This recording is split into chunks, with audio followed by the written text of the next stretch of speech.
ଭଗ୍ନାଂଶକୁ ସରଳ କରିବା ପାଇଁ ମୁଁ ପିଲାମାନଙ୍କ ପାଇଁ ଏକ ଟିଏଲ୍ଏମ୍ ପ୍ରସ୍ତୁତ କରିଛି। ଏହି ଟିଏଲ୍ଏମ୍ର ନାଁ ହେଲା କୁହୁକ ପେଡ଼ି।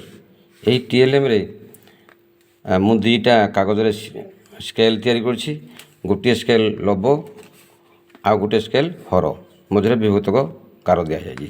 ଏହି ଟିଏଲ୍ଏମ୍ରୁ ଭଗ୍ନ ସଂଖ୍ୟା ଜାଣିବେ, ଲବ ଓ ହର ଜାଣିବେ, ସମାନ ଭାଗ ବି ଜାଣିବେ, ପ୍ରକୃତ ଭଗ୍ନାଂଶ ଓ ଅପ୍ରକୃତ ଭଗ୍ନାଂଶ ଚିହ୍ନିପାରିବେ। ଟିଏଲ୍ଏମ୍ ମଧ୍ୟରେ ଏକ ବୃତ୍ତାକାର କ୍ଷେତ୍ର ମୁଁ ସୃଷ୍ଟି କରିଛି। ଏହି ବୃତ୍ତାକାର କ୍ଷେତ୍ରରେ ଆମେ ଏଇ ବୃତ୍ତର 8ଟି ଖଣ୍ଡରେ ଭାଗ କରିଛି। ଗୋଟିଏ ପାର୍ଶ୍ୱ ଧଳା ରଙ୍ଗ, ଗୋଟିଏ ପାର୍ଶ୍ୱ ଗୋଲାପୀ ରଙ୍ଗ।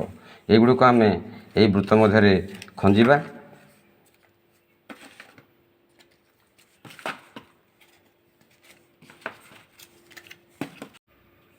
ପ୍ରଥମେ ଏହି ଧଳା ରଙ୍ଗ ବୃତ୍ତକ୍ଷେତ୍ରର 8 ଖଣ୍ଡକୁ ମୁଁ ଏଠି ସଜେଇଲି। ଏ 8 ଖଣ୍ଡ ବର୍ତ୍ତମାନ ଧଳା ରଙ୍ଗର 8 ଖଣ୍ଡ ହେଲା। ବର୍ତ୍ତମାନ ମୁଁ ଗୋଟିଏ ଭାଗକୁ ଗୋଲାପୀ ରଙ୍ଗ ଆଣିବି। এই ଗୋଲାପୀ ରଙ୍ଗ ମୁଁ ପିଲାମାନଙ୍କୁ ପଚାରିବି ଯେ ଗୋଲାପୀ ରଙ୍ଗ କେତେ ଭାଗରୁ କେତେ ଭାଗ? ସେମାନେ କହିବେ 8 ଭାଗରୁ ଟୋଟାଲ୍ ଭାଗ ଗଣିବେ 1 2 3 4 5 6 7 8 8 ଭାଗରୁ ଗୋଟିଏ ଭାଗ ହେଲା ଗୋଲାପୀ ରଙ୍ଗ। এই ଗୋଲାପୀ ରଙ୍ଗକୁ ଆମେ ଭଗ୍ନାଂଶ ଦେଖାଇବା। 1 ଭାଗ ଗୋଲାପୀ 1 ରହିଲା, ଆଉ ବିଭକ୍ତ ଚିହ୍ନ ଅଛି। এই 8 ଭାଗ, 8 ଭାଗରୁ 1 ଭାଗ ଗୋଲାପୀ।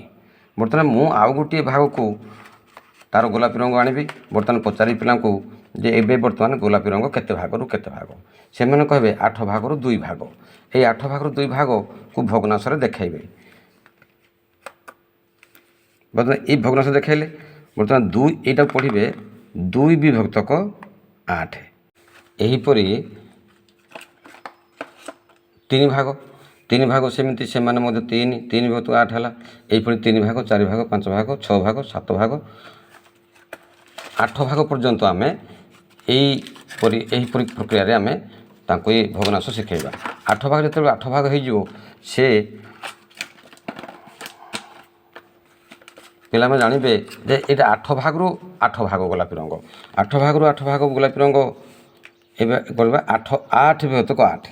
ଏଇଠି 8 ବିଭକ୍ତକ 8 ସେ ଅର୍ଥ ଜାଣିବ ଯେ 1 8 ବିଭକ୍ତକ 8ର ଅର୍ଥ ହେଲା ସମ୍ପୂର୍ଣ୍ଣ ଗୋଲାକାର କ୍ଷେତ୍ର, ମାନେ 1 କୁହାଯିବ। 8 ବିଭକ୍ତକ 8ର ଅର୍ଥ ହେଲା 1।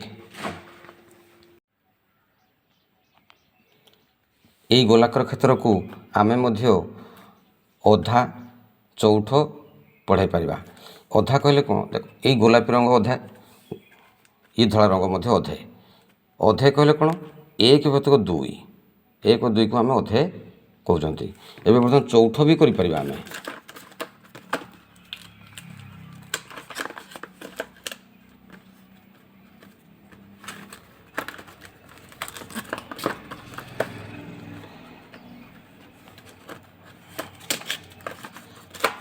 ଦେଖନ୍ତୁ, ଇଏ ଭାଗେ, ଇଏ ଭାଗେ, ଇଏ ଭାଗେ, ଇଏ ଭାଗେ, 4 ଭାଗରୁ 4 ଭାଗ କରାଯାଇଛି। ଇଏ ମଧ୍ୟ ଚଉଠ।